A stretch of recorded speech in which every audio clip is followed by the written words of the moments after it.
week's episode of Sailor Moon Crystal. Chibiusa finally breaks hold from the malefic Dark Crystal and unlocks her true Sailor Senshi power. And the final battle with Planet Nemesis is about to begin, but not without some noble sacrifices.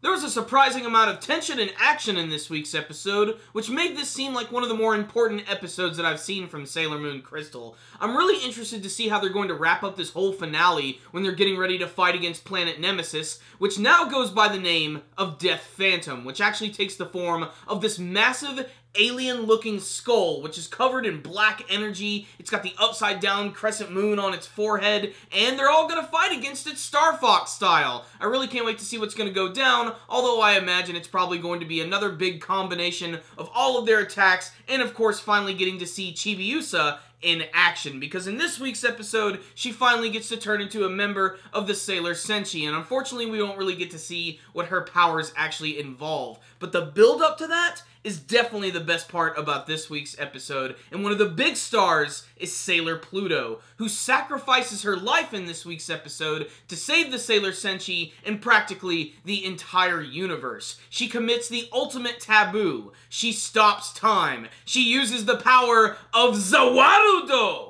The reason stopping time is such a taboo is when you do that, apparently you die. It uses up all of your energy, and this is the end of Sailor Pluto. I imagine she might be brought back to life with the power of tears and friendship, but we're just gonna have to wait and see. But at this point in time, Sailor Pluto is dead. And that's kind of a shame because she's one of my favorite members of the Sailor Senshi. She's just got such a cool design, and she's the master of space and time. This event allows the Sailor Senshi to get the other legendary silver crystals, and Chibiusa, overcome with grief, remembering all of the nostalgic, loving moments she had with her best friend Sailor Pluto, causes her to transform into a member of the Sailor Senshi. She has her own transformation sequence. It's very short-lived, but I gotta admit, it's a very heartwarming scene. I really enjoyed it, and it's really great to see the old Chibiusa back, even though she still kind of annoys me. But then we have Prince Demand this week. Just like Sailor Pluto, he decides to sacrifice himself against the planet Nemesis. He has this big battle where he has this beam shooting out of the eyeball in his forehead. Saying that out loud just makes this seem really weird. Prince Demand probably gets the most violent and ridiculous death of the show, though, when all of this black energy just compresses on him and shreds him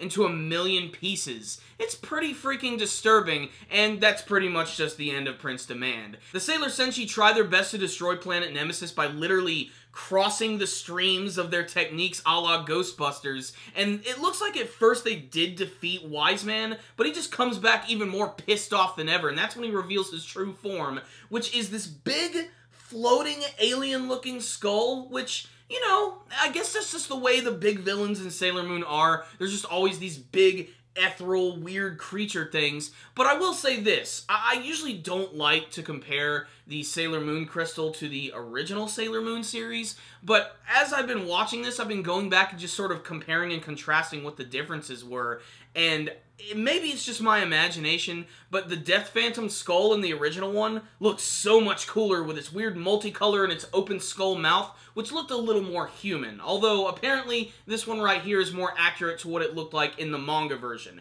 But I really can't wait to see what they're going to do with the finale, because this overall setting is very dark and oppressive. We got all of these amazing characters together with their powers. A lot of cool things could happen. So what's the rundown on this week's episode of Sailor Moon Crystal? I honestly thought this was going to be the final episode, but no, it looks like the next one is going to be the end of this arc, leading into even more Sailor Moon material. What I will say is, I like this one. It actually got to me a little bit, especially the scenes with Sailor Pluto. It actually reminded me that I cared about that character, that I liked her. She was arguably, in my opinion, the coolest and most interesting member of the Sailor Senshi, only because of her actual role as the ruler of space and time, and to see it taken away from her in just such an amazing and quick fashion is honestly kind of shocking, although I looked at the preview of the episode, that's either a flashback or they are going to somehow bring Sailor Pluto back. I don't know, it just seems like they are going to be able to bring her back in some way because this is Sailor Moon and that's just the way they do things. Otherwise, I loved all the stuff with Prince Demand as well. That big final attack where he jumped in the way and had the beam coming out of his head. That looked really, really cool. And there were a lot of great moments this week in terms of the animation and the artwork. Nothing groundbreaking, nothing that you haven't seen before, but in terms of, like, the production value for this series, I think this is probably one of the better looking episodes that I've seen, especially when they were combining all of their attacks and launching them. It looked really cool. I'm actually really glad that most of the Sailor Senshi 2 were already transformed. That way half the episode was not devoted to seeing transformation sequences. Pretty much you had Sailor Moon and you had Sailor Chibiusa. I don't know. I can't wait to see what her abilities are going to be. She's probably going to have some other weird magic rod ability, combine it with her mother's, and boom! They're gonna get right up in Wise Man's face and be like, does your mother know how to sew?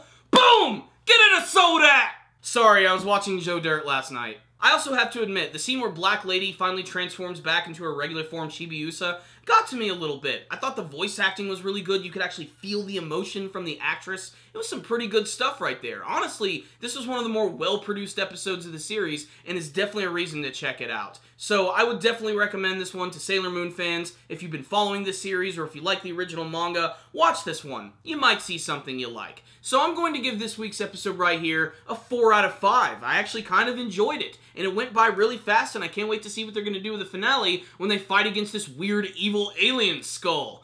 Never thought I would see that happening in Sailor Moon, but then again, anime. Anime logic. It does weird shit. So, I like this episode, but what about you guys? Did you watch this week's episode of Sailor Moon Crystal? Did you have any favorite scenes? What did you think about the deaths of Sailor Pluto and Prince Demand? And what do you hope to see in the final battle? Please tell me in the comments section below. Thank you guys for watching my review. Make sure to like it and share it with all of your friends. Make sure to subscribe to the channel and follow us on social media. Thank you guys again for watching, and happy 4th of July, and as always, stay dandy, baby.